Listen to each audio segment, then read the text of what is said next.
Pues me ha parecido muy bien, ya era hora que nos tomaran en cuenta un poquito aquí en el barrio. Ya he visto que toda la gente hemos participado, llevamos días esperando esto, y ya está muy bien, lo hemos divertido los grandes y los pequeños.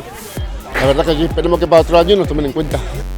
Doncs sí, penso que és molt interessant que introduir el barri en tots els circuits culturals de la ciutat, perquè és un barri més de la ciutat i per tant trobo que ha de tenir les mateixes oportunitats que la resta de la ciutat, per tant sembla molt interessant. Estupendo, muy emocionante, cosas que no se han visto en el barrio hasta ahora, es una cosa muy emocionada.